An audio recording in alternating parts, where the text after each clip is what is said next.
wabarakatuh.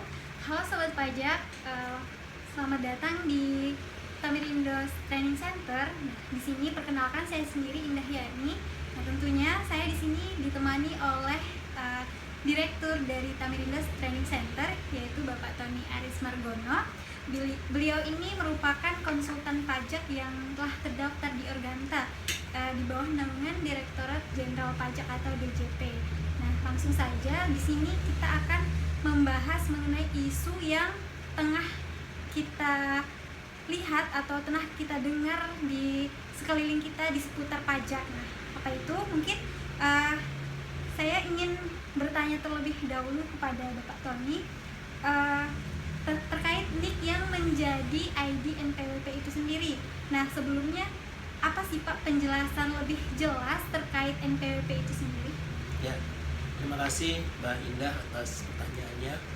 Jadi sebelum saya jelaskan kenapa NIK itu berubah menjadi NPWP, ya kita harus tahu dulu bahwa apa sih itu NPWP. Nah, NPWP itu sendiri itu tercantum di pasal 1 angka 6 di ketentuan Undang-Undang Perpajakan bahwa NPWP adalah nomor yang diberikan kepada wajib pajak sebagai sarana dalam administrasi perpajakan yang dipergunakan sebagai tanda pengenal atau identitas wajib pajak dalam melaksanakan hak dan kewajiban perpajakannya.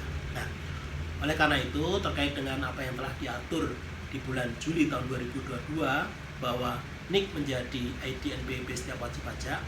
Nah, ketentuan ini kemudian terbit di tanggal 8 Juli terkait PMK 112 tentang nomor pokok wajib pajak bagi wajib pajak orang pribadi, wajib pajak badan, dan wajib pajak instansi pemerintah. Nah, khusus tentang NIK ini tentunya ketika berubah menjadi NPWP maka fungsinya menjadi sarana pelaporan pajak. Maka sesuai dengan pasal 2 ayat 1 di ketentuan PMK 112 tersebut, terhitung sejak tanggal 14 Juli 2022, maka wajib pajak orang pribadi yang merupakan penduduk menggunakan nomor induk kependudukan. Nah, sehingga untuk selanjutnya NPWP tersebut menggunakan format 16 digit sebagai nomor pokok wajib pajak. Begitu Mbak Indah.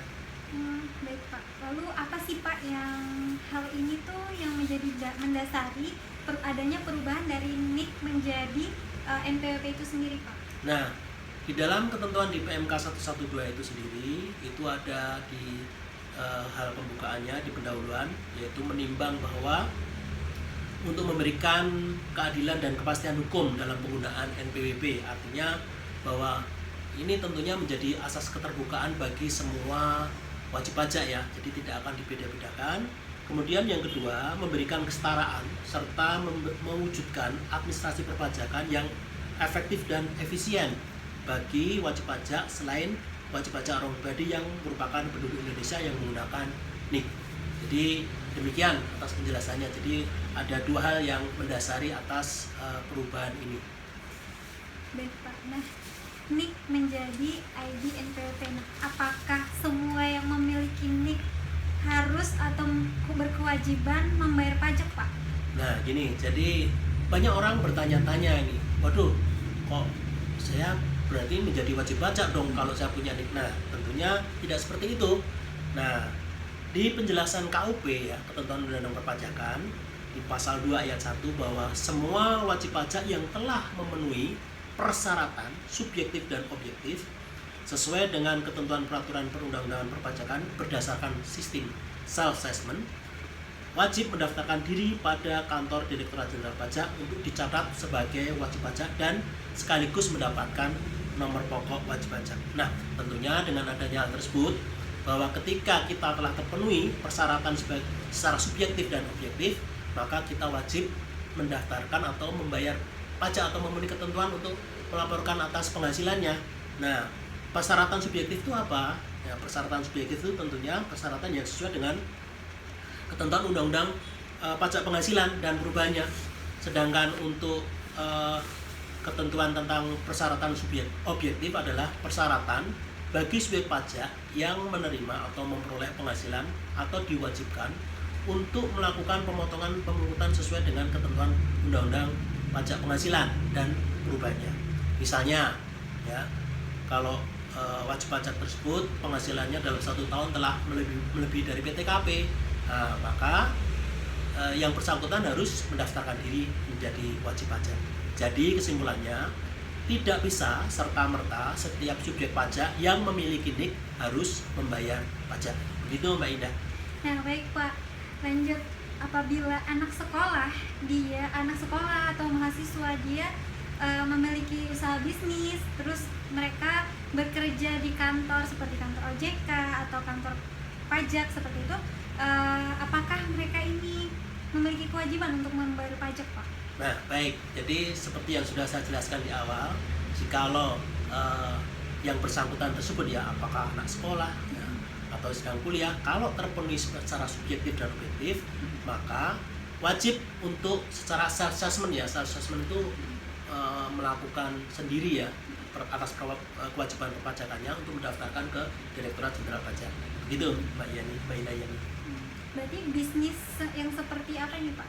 Contohnya mungkin startup seperti Pak? Ya, apapun bisnisnya, ketika yang bersangkutan itu telah terpenuhi ya, mendapatkan penghasilan ya, dan dia telah mencapai lebih dari PTKP-nya, maka dia wajib ya, subjek pajak tersebut wajib untuk mendaftarkan diri menjadi wajib pajak. Dalam hal ini ya, kalau dia sudah punya NPWP ya, dia mendaftarkan untuk mendapatkan NPWP atau meregistrasi ya, mengaktifkan NIK-nya sebagai NPWP. Tadi Pak terkait PTKP, mungkin dari teman-teman semua ada yang belum paham terkait PTKP itu sendiri Pak.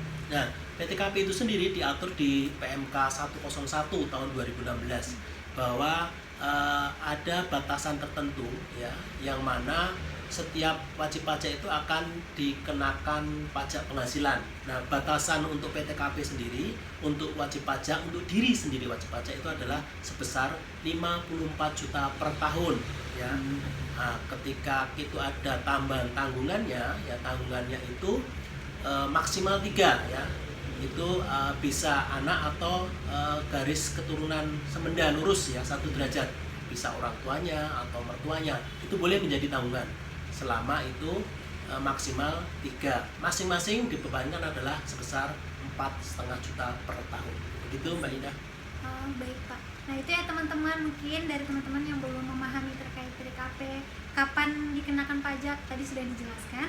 Nah untuk berlakunya NIK menjadi ID NPWP ini sendiri kapan ya Pak ya? Nah baik, jadi terkait dengan NIK itu berlaku menjadi NPWP itu sejak PMK 112 itu diterbitkan ya di dalam pasal 2 ayat 1 PMK 112 tahun 2022, itu ketentuan NIK sebagai NPWP berlaku sejak tanggal 14 Juli 2022. Sehingga bagi wajib pajak yang sudah mempunyai NPWP, silahkan cek di menu DJP online kalian ya. Jadi di situ nanti akan ada di menu profil akan membutuhkan proses verifikasi. Segera untuk dilakukan perubahan sehingga nantinya ketika sudah terstatus valid, maka bagi wajib pajak yang sudah melakukan registrasi tadi bisa kemudian masuk di laman DJP online dengan menggunakan NIK ya, NIK yang sejumlah 16 digit.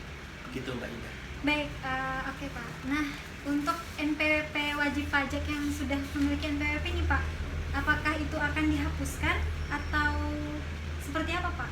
Ya, jadi untuk yang sebelumnya yang sudah mempunyai NPWP yang lama ya, sesuai di pasal 6 PMK 112 tahun 2022, wajib pajak orang pribadi yang merupakan penduduk ya, penduduk ini adalah WNI ya, yang tidak melakukan perubahan data atas data status belum valid ya, sebelum tanggal 31 Desember 2023 masih dapat menggunakan ya, masih dapat menggunakan. Tetapi nanti terhitung sejak tanggal 1 Januari 2024 wajib pajak menggunakan NIK ya, sudah menggunakan NIK semuanya. Jadi untuk NPWP orang pribadinya sudah tidak digunakan lagi. Berarti dihapuskan atau diganti ya Pak? Iya, diganti dengan menggunakan NIK. Ya. Baik. Nah teman-teman, bagi yang sudah memiliki NPWP, batasnya tadi sampai Desember ya Pak ya? 31 Desember 2023. Ya, sampai tanggal 31 Desember ya teman-teman. Nah, oke, mungkin itu aja ya pengenalan atau pemahaman kita terkait adanya perubahan NIK yang menjadi ID NPWP itu sendiri di tahun 2023. Baik. Nah, teman-teman, terima kasih nih saya ucapkan kepada Bapak Tony yang telah menjelaskan. Semoga bisa membuka wawasan atau mencerahkan teman-teman nih yang masih kebingungan terkait adanya kenapa kok diubah nih NIK-nya jadi NPWP. Pada kebingungan kan pastinya yang udah pada punya NIK dan takutnya disuruh bayar pajak padahal tidak memiliki penghasilan. Tadi sudah dijelaskan ya teman-teman. Nah, itu saja dari kami, dan jangan lupa nih teman-teman subscribe dan komen tentang apa sih yang perlu kita gali atau kita sampaikan atau kita jelaskan di tayangan-tayangan berikutnya. Baik, saya sendiri Indah Yani mohon undur diri, mohon maaf apabila ada terdapat kesalahan, karena kesalahan dari diri saya sendiri dan kebenaran hanya milik Allah Subhanahu wa taala. Terima kasih Bapak Tony. Terima kasih. Saya akhiri, wabillahi taufiq wal hidayah. Wassalamualaikum warahmatullahi wabarakatuh.